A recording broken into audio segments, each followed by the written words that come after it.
All right, let's dive right into this explainer. Today, we're unpacking a genuinely fascinating theological mystery presented in our source text. It's a narrative about an infinite cosmic king. Now, I want you to imagine a ruler whose empire was literally endless, someone whose single command dictated the movements of the entire universe. According to these ancient stories, the sky itself boasted of his throne, and the stars were just witnesses to his immense power. By his decree, the oceans stayed right in their boundaries and the mountains stood firm. Yet, as our source material outlines, this king, who needed absolutely nothing and possessed a glory said to be brighter than the sun, chose to descend and completely disguise himself as a tattered, ordinary human. And this perfectly captures this central paradox we're going to explore today.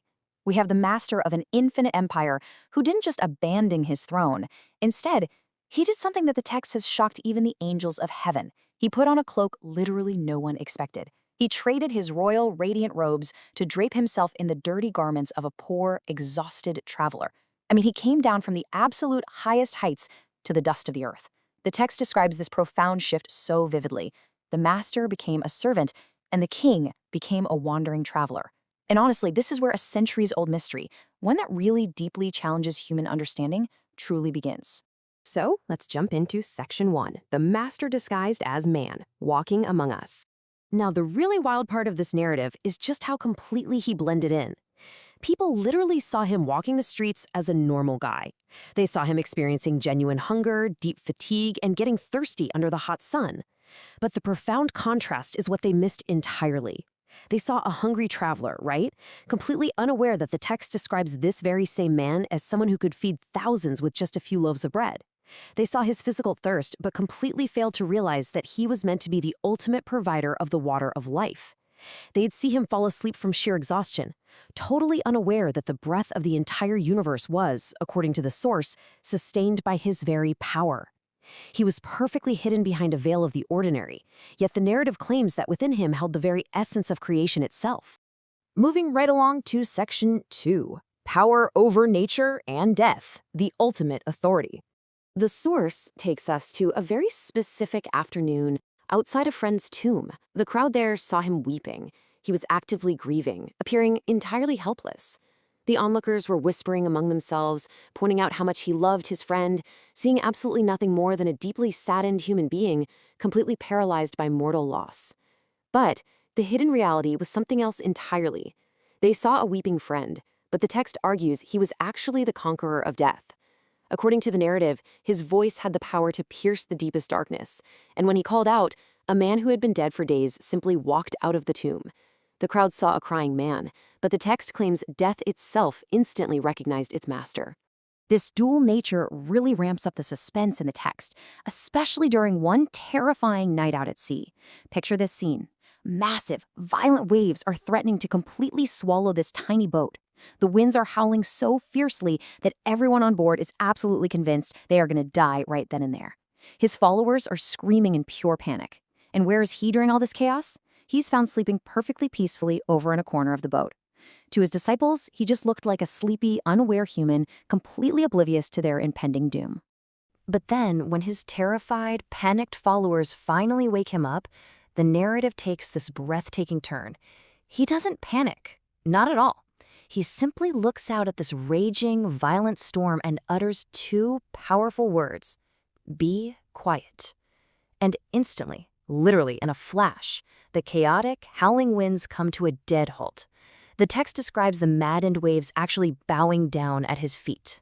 And this brings us to a concept the text calls the paradox of the boat. It perfectly defines the mystery at play here. He was sleeping because he was fully human, experiencing very genuine human exhaustion, but he stopped the violent storm because the source frames him as the divine creator of the ocean itself. He wasn't just some passenger catching a ride on that boat. He was the architect of the very water they were sailing on. Which leads us right into Section 3, Victory Through the Cross, the Greatest Paradox. The climax of this entire text arrives when the same man is captured and, well, treated like a common criminal. The narrative suspense completely peaks here. The very hands that allegedly raised the dead are brutally nailed to a wooden cross, and the back that carried the burdens of thousands is covered in wounds. The narrative says the world looked on and mocked him.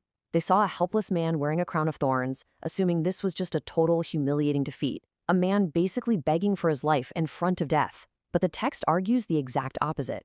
It argues that this agonizing death was not a weakness at all. It was actually his greatest triumph, the ultimate victory of love.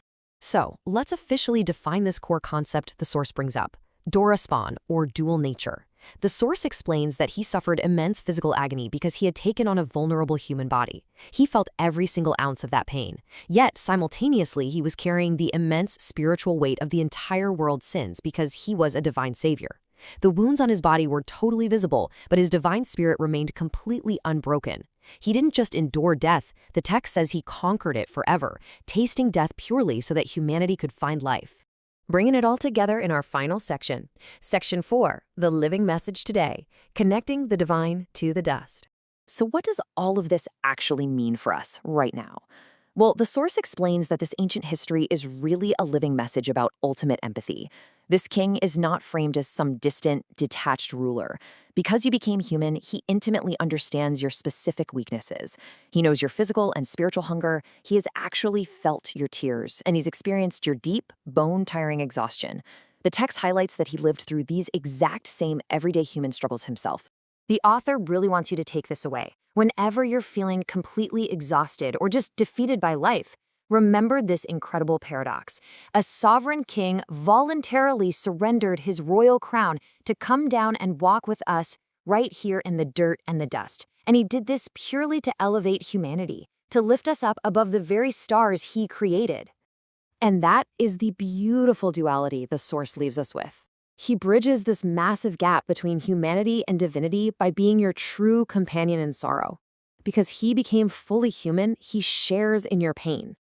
Yet, at the same time, he serves as your ultimate destination, possessing the divine power to pull you out of any darkness you might be facing. So, as we wrap up this explainer, the source material leaves us with a final, really deeply personal question. Will you be able to recognize this cosmic king who stands right before you, disguised as a humble servant? Because as the text boldly claims, whoever recognizes him behind that veil of humanity will never wander in the darkness again. I'll leave you to ponder that one.